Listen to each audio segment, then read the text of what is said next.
China's rise to power has been a hot topic for years, but few know how its financial debt is changing the world. China's plan to increase its power and influence by giving loans to countries has a dark side that few are aware of.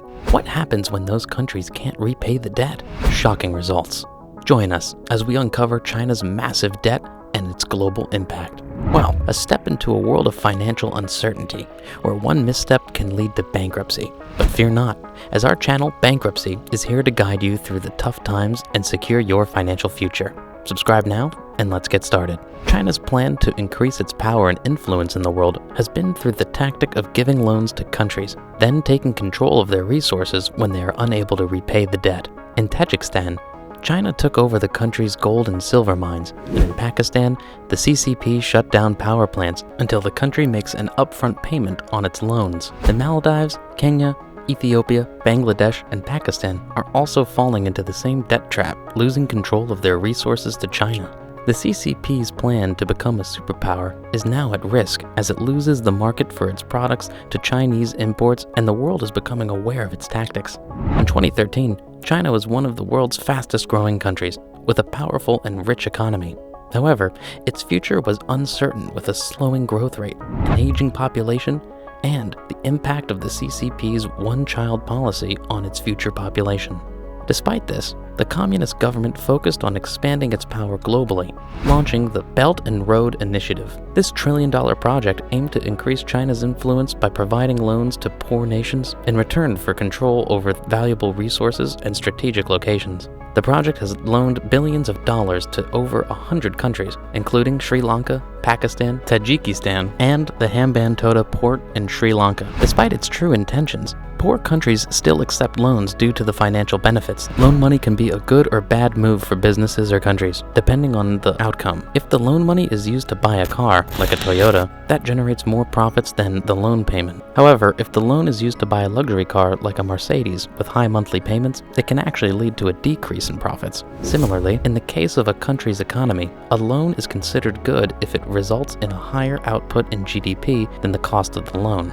Contingencies are put in place by world banks to prevent corruption and bad investments in poor countries. For example, the Hambantota port in Sri Lanka was denied by other leaders due to a lack of feasibility. China, on the other hand, did not consider feasibility when it loaned money to Sri Lanka and other countries. Their main goal was to gain influence over politicians and push their agenda on the international stage. China gives its loans to politicians with no oversight, leading to corruption and mismanagement of funds. This was the case with Sri Lanka's Hambantota port, which was built to win political points but led to the country's bankruptcy and fleeing of corrupt politicians. The Chinese Communist Party, CCP, supports these corrupt politicians to stay in power and has taken over the port, possibly turning it into a military base. In Africa, the CCP finances large infrastructure projects as a part of its Belt and Road Initiative, leading to political instability and exploitation of foreign tactics to gain influence over African politicians. China now has a military base in Djibouti and controls the busiest maritime trade route.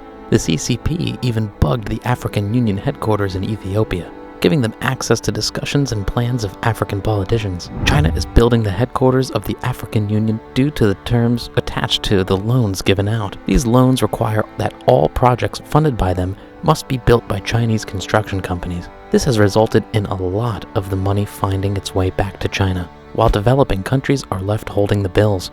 Also, many of these projects are becoming unproductive parts of the local economy, adding little to no value and taking away money from the local budget. This situation has turned into a major problem for many countries, as they are using their money to repay these loans instead of investing in beneficial projects. The high interest rates and short payback period of these loans only add to the problem. China has become the world's biggest lender by loaning out close to $1 trillion.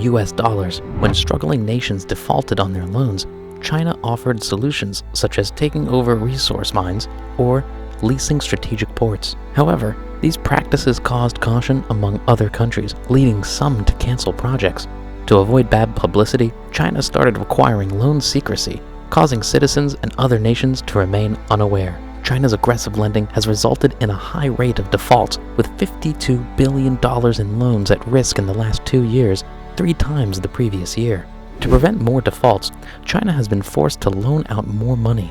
If a country defaults, the government can change and China loses its influence over corrupt politicians.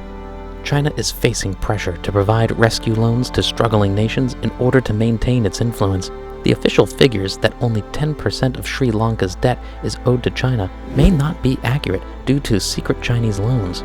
Chinese banks own a large portion of Sri Lanka's loans, and the Chinese Communist Party has significant control over these banks. As global recession leads to more defaults, China is expected to bail out these countries. And that's all for today.